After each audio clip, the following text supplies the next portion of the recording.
Assalamualaikum warahmatullahi wabarakatuh. Perkenalkan, nama saya Cici Fahrira. Saya bersama rekan saya Della Juliarti. Kami dari kelompok 6 ingin mempresentasikan hasil makalah kami yang berjudul Economic Value of Time. Economic Value of Time. Economic value of time adalah sebuah konsep di mana waktulah yang memiliki nilai ekonomi, bukan uang yang memiliki nilai waktu. Economic value of time ini berbeda dengan time value of money. Economic value of time relatif lebih adil dalam perhitungannya, yang bersifat pembiayaan bagi hasil atau profit sharing. Sedangkan time value of money itu perhitungannya berbasis bunga.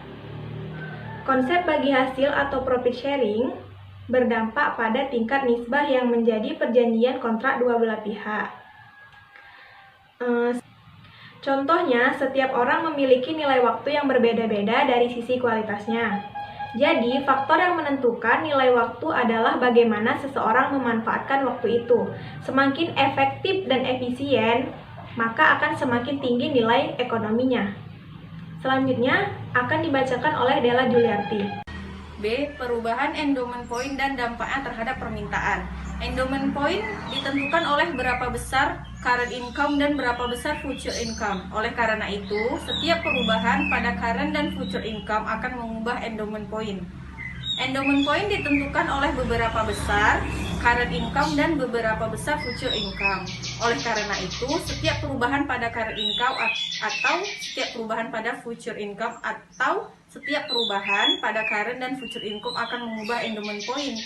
Pada budget line itu kita akan mendapatkan titik konsumsi optimalnya. Nah, karena kurva permintaan diturunkan pada titik-titik optimal pada budget line.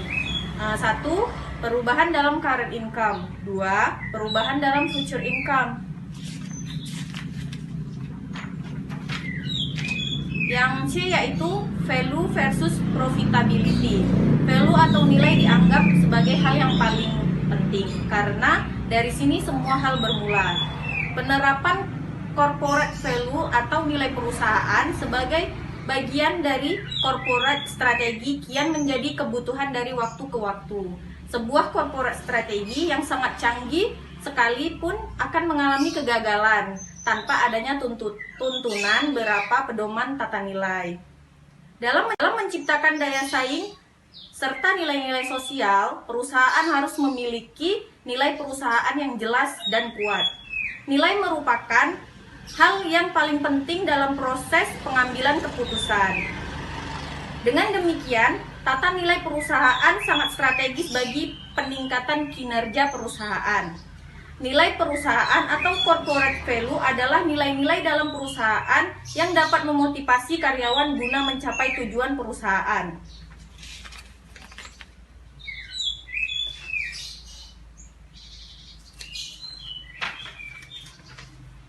Satu yaitu profitability, yaitu menghitung perbandingan antara nilai sekarang penerimaan kas bersih di masa datang dengan nilai sekarang investasi. Maka profitability akan dapat menilai kelayakan investasi jika hasil perhitungan profitability lebih dari 1. Satu yaitu kelebihan profitability.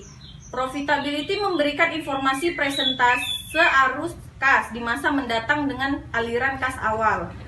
Profitability memperhitungkan biaya modal. Profitability memperhitungkan semua arus kas. Profitability memperhatikan nilai waktu dari uang. Yang kedua yaitu kekurangan profitability index. Yang A yaitu profitability tidak menginformasikan tentang.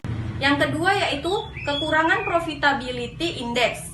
Yang A yaitu profitability tidak menginformasikan tentang return suatu proyek investasi. Yang B, profitability tidak memiliki informasi tentang resiko investasi. Yang C, tidak menginformasikan apakah sebuah investasi memberikan keuntungan bagi perusahaan. Yang D yaitu untuk menghitung profitability dibutuhkan biaya modal. Jadi, kesimpulan dari makalah kami yaitu, dari penjelasan makalah di atas, maka dapat kami simpulkan bahwa economic value of time adalah sebuah konsep di mana waktulah yang memiliki nilai ekonomi, bukanlah uang yang memiliki nilai waktu. Economic value of time memiliki arti memaksimumkan nilai ekonomi suatu dana pada periodik waktu. Teori economic value of time berkembang pada abad ke-7 Masehi. Pada masa saat digunakannya emas dan perak sebagai alat tukar. Logam ini diterima sebagai alat tukar disebabkan nilai intrinsiknya, bukan karena mekanisme untuk dikembangkan.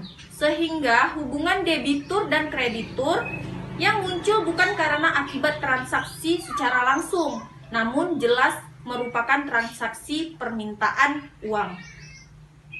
Hanya itu yang dapat kami sampaikan, lebih dan kurang kami mohon maaf. Saya akhiri dengan wabillahi taufiq wal hidayah. Wassalamualaikum warahmatullahi wabarakatuh.